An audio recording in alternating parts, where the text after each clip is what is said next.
This is the helmet that Kevin Turner wore as he took a vicious hit in a game against the Green Bay Packers. The season change from summer to fall can only mean one thing in Tuscaloosa: football season. In her first year at Alabama, Coach Christy Curry has brought a new type of energy to this Crimson Tide women's basketball team. Although the North River Christian Junior cheerleading squad has been at it just 2 years, the girls have accomplished extremely hard stunts and as much tumbling as the varsity squad. In talking with some of the players, we learned that Cyrus Kwanjo lost 11 pounds since the NFL Combine. Coach Curry is hoping that her rise and shine and roll tide mentality brings success on and off the court. Local born and local raised. Now she tries to be local royalty. From travesty to triumph, Crimson Tide tennis player Becker O'Shaughnessy is breaking records when 5 years ago it was unsure if he'd ever pick one of these up again.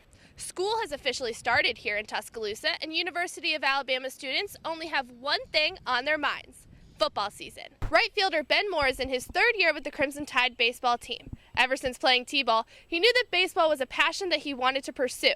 Whether the Crimson Tide is home or away, Will Hagen's is home to some of the best wings, nachos, and burgers in town. And the game day atmosphere can't be beat. 3 straight weeks of non-conference play has led the University of Alabama to its SEC opener against the Florida Gators. Both teams are undefeated, and Florida is coming off a 3-overtime victory against Kentucky. With the loss of players like A.J. McCarron and C.J. Mosley, Alabama has a slew of young faces and names added to their roster.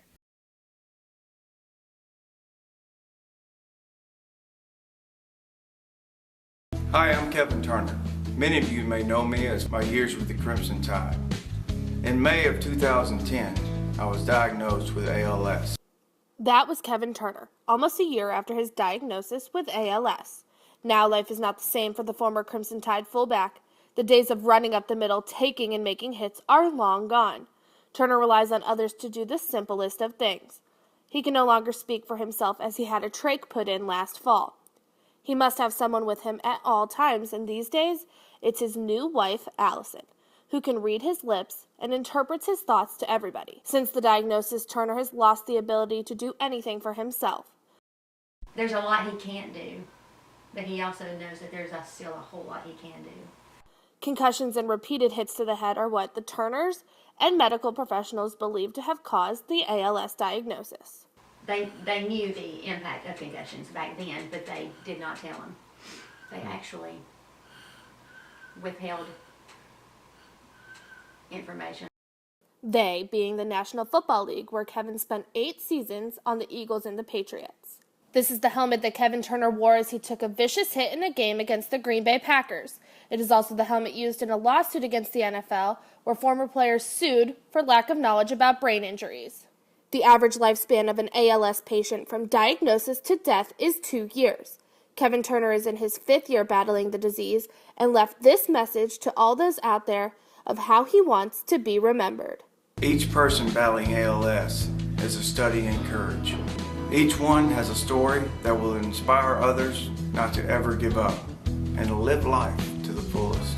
I am one story, one journey. My hope is that I can inspire you to help in the fight for a cure. And to all those out there that are on the same journey as I am, I say to you, keep strong and journey on. In a place made famous by the tide, it will forever be crippled by the wind. Tuscaloosa will not be measured in this instance by championships won here or fans on a game day Saturday, but this time measured by lives, those touched and those taken. The night of April 28, 2014 was 3 years and a day after a devastating tornado came through Tuscaloosa, killing 51 in the city. 3 years later, one student athlete's life was claimed, and this is his story. John Servati, an Alabama swimmer who specialized in the 1 in 200 backstroke, was at home with his girlfriend, Lauren Swan, when they sought shelter in the basement of his home, just before a tornado touched down in the area. The basement retaining wall began to crumble as the refuge began to flood. Servati held the wall up so that Swan could escape, but before he could follow suit, he was trapped under that wall and killed. He was 21 years old.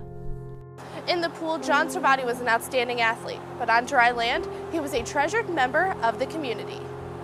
And John was so much more than a student and more than a teammate to all of us.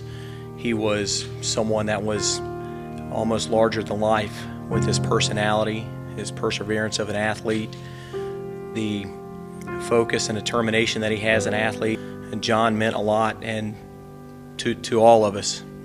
So this is a very deeply emotional time for all of us.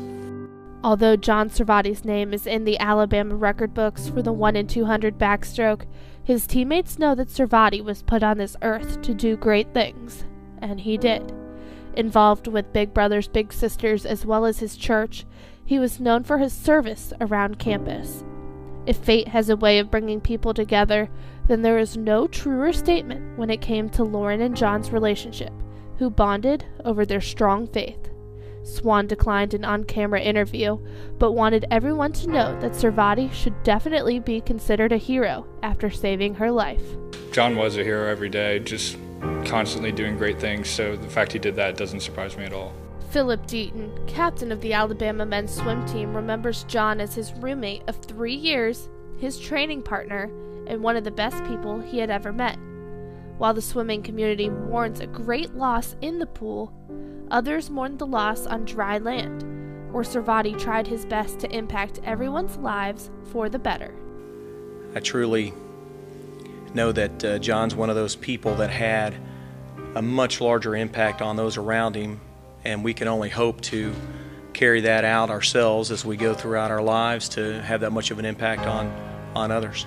Many wonder what John Servati was like during his 21 short years, and there's only one word that accurately describes him.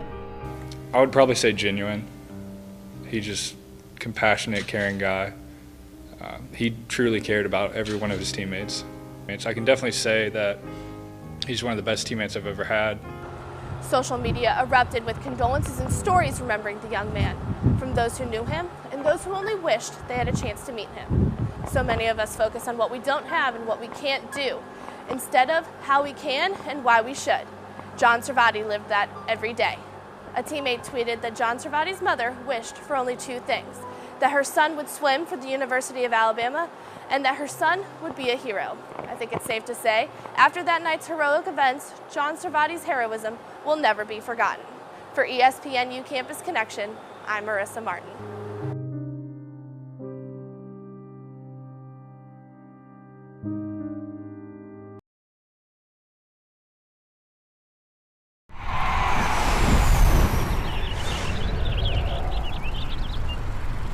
In her first year at Alabama, Coach Christy Curry has brought a new type of energy to this Crimson Tide women's basketball team. I just believe that with great energy and great effort, those are 2 things we can control every day. There are no excuses for not having great energy and great effort.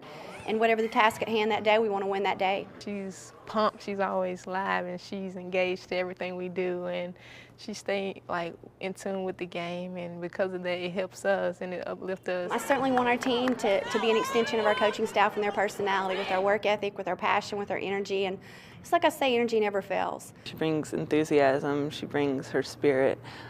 She just kind of is that extra motivation sometimes during games that she's like, we're okay, we can do it, come on. And just that extra little push is a really big help, especially on the court. Along with her energy, Coach Curry has brought a new vernacular to this team as well. She gets really country, southern accent when she gets fired up. You got to put some pepper on those grits. We got to be a little bit more spicy today, and just a little bit more aggressive. So, Pepper always does that for us food-wise, and you just got to have fun with the kids. Rise and shine and roll tide. We've really worked hard on letting them understand that this is about having fun every day. Life's too short. We're too blessed to be stressed, and we want to live that every day. We want them to be an extension of who we are, and this should be the best 4 years of their life. It's been great to this point, but it's our job as coaches to make sure that they enjoy every moment. Coach Curry is hoping that her rise and shine and roll tide mentality brings success on and off the court. For ESPNU Campus Connection, I'm Marisa Martin.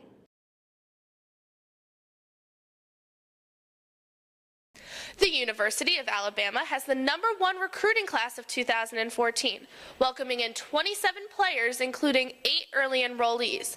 I got a chance to sit down with incoming running back Bo Scarborough, and he shared his confidence as well as his excitement about joining the Crimson Tide. I look at it like I'm Superman, and Superman is a hero, and I feel like I'm a hero. If I make it to the second level 9 times out of 10, I'm going to score. It's going to be a big play. Everybody talk about the running backs that are already there. I'm talking about me right now, and I don't know what they do, but I know what I can do. I know that I'm better than every running back that's over there from my standpoint. I don't know about y'all, but that's how I feel. And I don't care who's in the backfield. It's all about competition. And they're going to play the best, and I'm going to be one of the best. Other people think that Coach Saban mean, he this type of guy. Coach Saban is a normal guy, just a guy with money. That's all. If he can learn and be ready to help us, I think because of the kind of player he is, maybe he will be able to contribute in other ways as a player besides just being a running back. And that's how we would use him as a running back, not play him at another position.